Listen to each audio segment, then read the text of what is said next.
সংগ্রামী বন্ধুগণ, সংগ্রামী সদস্য সম্মানীয় জিতেন্দ্র চৌধুরী মহাশয় উপস্থিত আছেন। আমাদের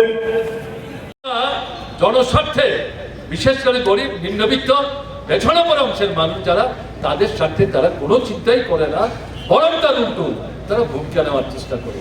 কাজেই রাজ্যপাল আপনাদের অনুরোধে অনুরুদ্ধ মুখ্যমন্ত্রীর দৃষ্টি আকর্ষণ করলে মুখ্যমন্ত্রী সেখানে ছুটতে রাজ্যপালের আদেশ আপনাদের দাবি কার্যকরী করার জন্য ভূমিকা নেবেন, তাহলে ভুল করবেন। তাহলে তো এই 7.5 বছরের অভিজ্ঞতার অন্যরকম হতো না। তাহলে আপনাদের আজকে কিন্তু এই গণ ডেপুটেশনে অংশগ্রহণ করারও কিন্তু কোনো প্রয়োজন ছিল। তাহলে এই কথাগুলি বলছি কেন? লড়াইয়ের জন্য প্রস্তুত থাকতে হবে। সামনের দিনে আরো বৃহত্তর এই দাবি, যে দাবিগুলির কথা বললাম যুক্তিসঙ্গত, সবাই সমর্থন করছে, আমরাও সমর্থন করছি।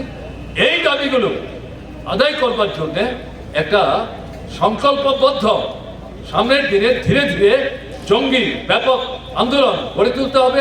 এই আন্দোলনে শুধু মৎস্যজীবী না, শুধু তফসিলি অংশের মানুষ না, সাধারণ যে গরিব অংশের মানুষ, নিম্নবর্তী অংশের মানুষ, তাদেরকেও এই আন্দোলনে কিন্তু সংগঠিত করার ক্ষেত্রে বিশেষ করে আপনাদের গুরুত্বপূর্ণ ভূমিকা গ্রহণ করতে হবে।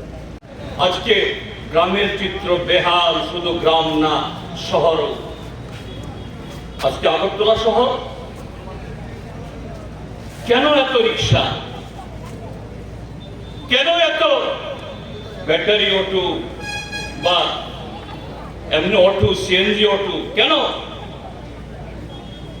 আগরতলা শহরের জনসংখ্যার যাতে বলা হয় এই 3 চাকার গাড়ি, 3 চাকার বাহন সংখ্যা বেশি। দিন শেষে তাদের যে রোজগার হয় সে রোজগারে সংসার চলে না। মাস শেষে ব্যাংক থেকে ঋণ নিয়ে এরা এই সমস্ত যানবাহন তারা যারা কেনেন পাবলিক ফাইন্যান্স থেকে বা ব্যাংক থেকে তা শোধ করতে পারেন না। মাঝপথে কখনো কখনো এই যারা টাকা ফাইন্যান্স করে তারা গাড়ি টেনে নিয়ে যায়। কেন এগুলো? কারণ গ্রামে কাজ নেই। গ্রামে বামপন্থী ফ্রন্ট সরকার থাকার সময়তে রেগায় 90, 95, 96 দিন কাজ, এবং শুধু কাজ না, সে কাজের মধ্য দিয়ে যে শ্রম দিবস তৈরি হয়, যে শ্রম তৈরি হয়, শ্রম থেকে যে সম্পদ তৈরি হয়, সেই সম্পদ তৈরি হবার বলাই নেই। আজকে শুধু মৎস্যজীবীরা আপনারা আক্রান্ত না,